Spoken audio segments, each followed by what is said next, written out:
જીવંત અને પવિત્ર ત્રિએક નામમાં વાલા ભાઈઓ અને બહેનો, આપ સર્વને લોગોસ બાઇબલ સ્ટડી તરફથી હું પ્રેમી સલામ પાઠવું છું.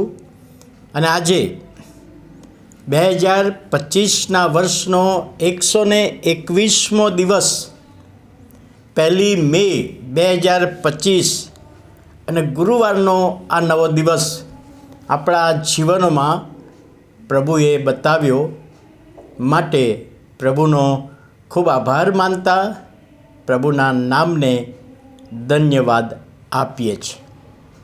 તારો અવાજ મારે સાંભળવો છે, તારો અવાજ મારે સાંભળવો છે.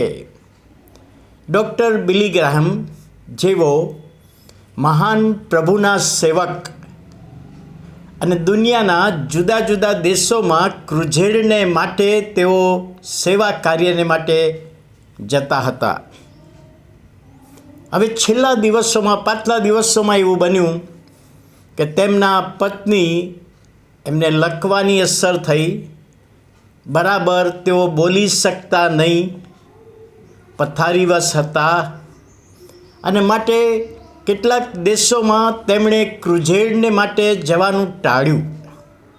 પરંતુ પોતાના દીકરી રૂથ ગ્રેહામને એ જવાબદારી સોંપી કે રૂથ, મારા બદલે તું આ ક્રુઝેડમાં જા, પ્રભુનું વચન આપ, લોકોને ઉત્તેજન આપ. અને બહારના દેશમાં આ રૂથ ગ્રેહામ ક્રુઝેડને માટે ગયા. તેમના માતા પિતા બંને ઘરે હતા. તેમના માને મેં કહ્યું એ પ્રમાણે કે લકવાની અસર હતી, બરોબર તેઓ બોલી શકતા નહોતા. અનેક દિવસે ક્રુઝેડ પત્યા પછી આ રૂથ ગ્રેહામે પોતાના પિતા ડૉક્ટર બિલી ગ્રાહમને ફોન કર્યો અને એમની સાથે વાતચીત કરી.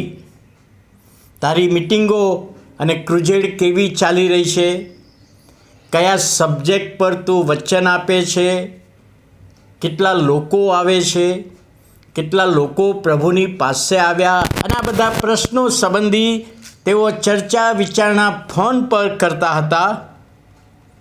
એવામાં ડૉક્ટર બિલી ગ્રાહમે રૂથને કહ્યું કે તારી મા તારી સાથે વાત કરવા માગે છે.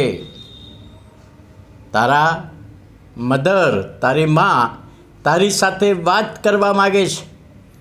અને રૂથ ગ્રેહામે ફોન પર ડૉક્ટર બિલી ગ્રાહમને કહ્યું, પપ્પા, મારા મા તો બોલી શકતા નથી, તો મારી સાથે કેવી રીતે વાત કરશે?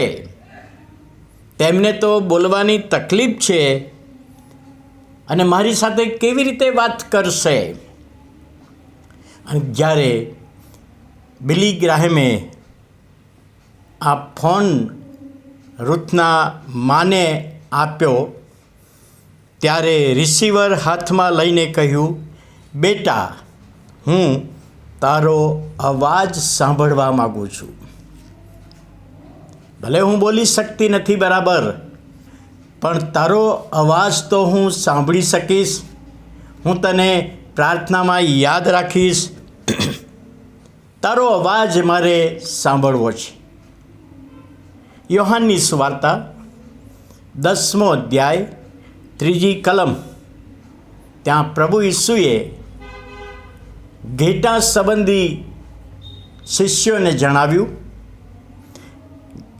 ઘેટાં તેનો સાદ સાંભળે છે. ઘેટાં મારો સાદ સાંભળે છે એવું પ્રભુ ઈસુએ કહ્યું. એટલે પ્રભુ ઈસુ પર વિશ્વાસ કરનાર લોકો એ ઘેટાં બને છે અને ઘેટાં પોતાના માલિકનો અવાજ સાંભળે છે અને ખુશ થાય છે. અહીં આગળ એક મા પોતાના દીકરીનો અવાજ સાંભળવા માગે છે, કારણ કે દીકરીને ઓળખે છે. એ જ બાબત પ્રભુ ઈસુ ખ્રિસ્ત પર વિશ્વાસ કરનાર લોકોને માટે છે કે આપણે પ્રભુના બાળકો છીએ તો આપણા આકાશમાંના બાપનો અવાજ આપણે સાંભળીએ. હિબ્રુઓના પત્રમાં અને ગીતશાસ્ત્રમાં પ્રભુના વચનોમાં ઉલ્લેખ કરવામાં આવ્યો છે કે જો આજ તમે તેનો અવાજ સાંભળો તો કેવું સારું. પ્રભુનો, ઈશ્વરનો, આપણા ઉત્પન્ન કરતા, આપણને બચાવનાર, છોડાવનાર એનો અવાજ સાંભળીએ તો કેવું સારું. અને વાલા ભાઈઓ અને બહેનો, એનો અવાજ પ્રભુના વચનોની મારફતે આપણી પાસે આવે છે તો આપણે એ સાંભળીએ. પ્રભુનો અવાજ મારે સાંભળવો છે અને આ વચન દ્વારા પ્રભુ એનો આશીર્વાદ આપે. પ્રાર્થના કરીએ. વાલા પ્રભુ, અમે તમારો આભાર માનીએ છીએ, તમારા નામને ધન્યવાદ આપીએ છીએ કે તમે તમારા વચનોની મારફતે અમારી સાથે વાત કરો છો, બોલો છો અને તમારો અવાજ પવિત્ર આત્માની દોરવણીમાં અમે સાંભળી શકીએ અને એ માટે તમારા હાથોમાં સોંપાઈએ છીએ. ઈસુ પ્રભુના નામમાં સાંભળો, માન્ય કરો. આમેન.